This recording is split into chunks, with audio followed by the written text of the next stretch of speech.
Assalamu alaikum, урматтуу мекендештер. Ош шаарынын мэри Жеңишбек Токторбаевга катуу сөгүш берилди. Кыргыз Республикасынын президенти Садыр Жапаров кол койгон тескемеге ылайык Кыргыз Республикасынын Конституциясынын 71-беренесине жана ошондой эле Кыргыз Республикасынын президентинин 2025-жылдын 4-июндагы номер 175 саясий мамлекеттик кызмат орундары, атайын мамлекеттик кызмат орундары жана саясий муниципалдык кызмат орундары жөнүндө жарлыгынын 2-пунктунун 8-пунктусунда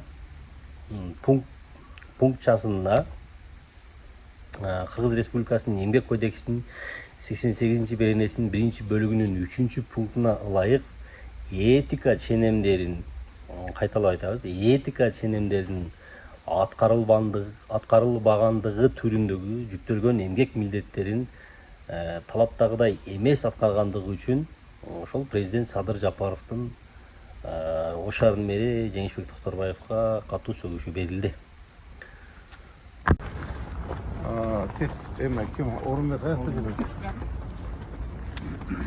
По полному текшериш керек экен буларды, карачы. Текшербесе болбойт bu халтура кругом. Кана силердин ишиңер. Бул жактарда мына Кана силердин ишиңер, кана өзүңүз сиздин компания иши кана. Ерундай занимаетесь. Не зря говорили, что вы кидающих. Кана мына ишчене жумуш жок. Кара, 2 блок куруп коюп. биз айтылган мезгилде тапшырабыз. Мен сага айтып атамын. Сен менен тең баштаган биз 12 блок тапшырып атабыз. Үстү Sen жактары men teң баштаганбыз биз. 12 блок уже тапшырып атабыз бизчи. Сен эми араң үчүнчү этажга көтөрүпсүң. Сени срочно текшериш керек экен. Не зря говорили, что ты кидающий. Кара, эчтеме жумуш жасабапсың, алдай ичинде. 30 миллион долларлык окко сатыпсың сен эми. Мен деле план боюнча 3 жыл болчу, 1 жарым жылда тапшырып атам. Мен сага айтып коюм, сен адам болбойсуң.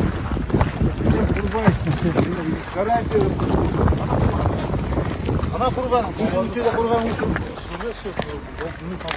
Sen 9, sen kapsula salganı be 9 ay oldu. Aga sen 5 ay mı da başlagansın? 1 yıl 3 ay oldu sen başlagansın.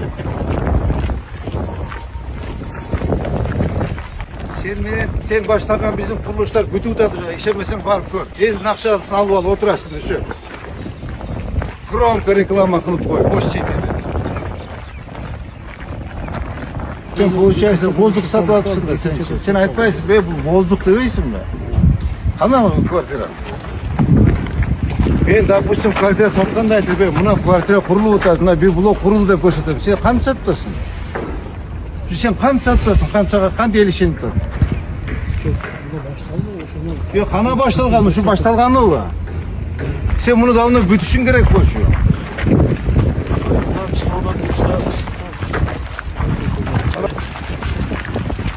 Башка доступ жок эле аз кире берейди. Конечно, киресиң да. Кандай допуск жок? Все как положено киресиң. Шунун как положено архитектор, азамат кандай?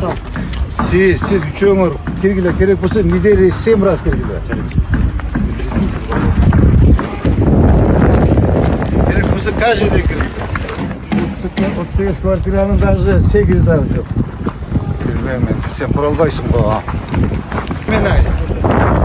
Сен мына элден акча алып атасың, 30 миллион доллар алып койдуң. Айтпайсыңбы мына? Кана ушу кылган ишиң ушу.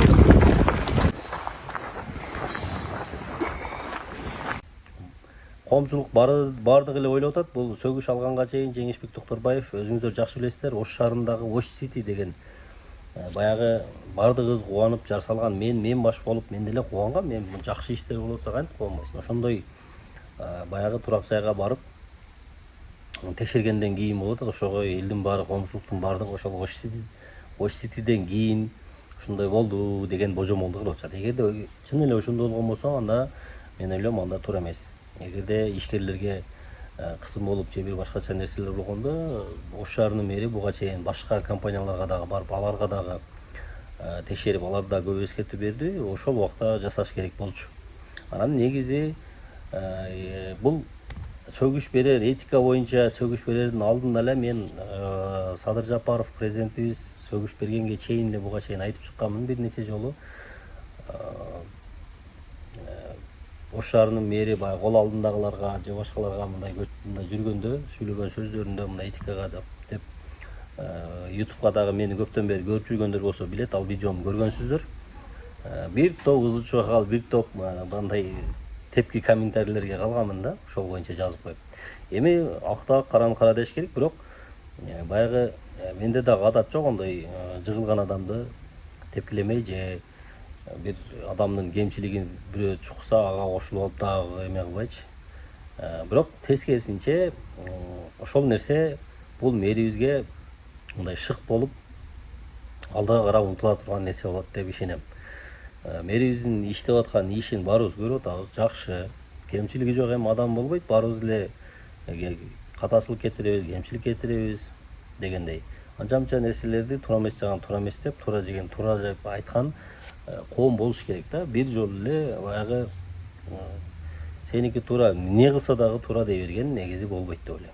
Ошондуктан жакшы жагын дагы айтыш керек, жаман жагын дагы айтыш керек. Туурасын дагы, туура эмес жагын дагы айтканга үйрөнсөк, ошондо биз кандай десем, алдыңкы мамлекет болбосок дагы мындай үлгү ала турган келечектеги мына өзүбүздүн жаштарга бир үлгү болот элек деп ойлойм да, мындай сабак болот элек деп. Анан баарыбыз эле кошоматтанып жатып калсак анда болбой калат. Ошондуктан мэрдин негизинен алганда Ошту кош кылып аткан Жеңишбек Токторбаев экени талашсыз. Бирок ошол кээде ошол бирок ал мурдагы эмеден кийин мен бир-эки видео тартып ошол этика боюнча туура эмес сүйлөгөн сөздөр боюнча тарткандан кийин бул мэр оңолду. Андай неме кылбай калды эле. Бирок кечегиде эмнеге андай болуп калды, так маалыматым жок. Бирок ошентсе дагы Жеңишбек Токторбаев азыр жакшы иштердин башын баштап, жакшы иштерди баштап аткан учур. Эми ойлойбуз, Ош ситини баарыбыз эми жакшы болсо экен деп сүйүнүп, кубанып ушундагамыз. Эми буларга дагы ынсап берип, ошол биздин сүйүнүчүбүздү, үмүтүбүздү, кубанычыбызды актап, ошол өздөрү айткандай, бирок өздөрү айтып атат, убагында тапшырабыз депчи. Ошол убагында тапшырганы аракет кылса жакшы. Ошол мэрдин айтканы мындай туура кабыл алган болсо, демек өз убагында бүтүрүп берип, тапшырып берет. Анан эгерде чындап эле мэр айткандай болуп, куралбай ушундай эме болуп аткан болсо, анда билбейм, эртең кандай болот. Биздин куруучуларга элдин деги эле ишеними калбай калат дагы. Дальше кандай болот билбейм. Ошол жекесинен алганда Ош шаарынын мэри сөгүш бербей, тескерисинче медал бериш керек эле. Бул курулуштарды текшерип, курулуштардын бетин элге ошол айрыкча ошол Ош Ситиде сатып алгандарга бетин жүзүн ачып берип аткангачы баарыбыз кубанып, эми мен дагы ошондо өзүмчө Ош Сити болсо деп көп нерсени кыялданып, өзүмчө мындай видеолорду тартып, Ош Сити курулуп атат деп дамазалап интернеттин баарына чыгарганмын. Бирок албетте жардам эмес, мен алардын мындай башчыларын деле тааныбайм, мамилем деле жок, жардам алып мындай акча алган деле эмесмин да.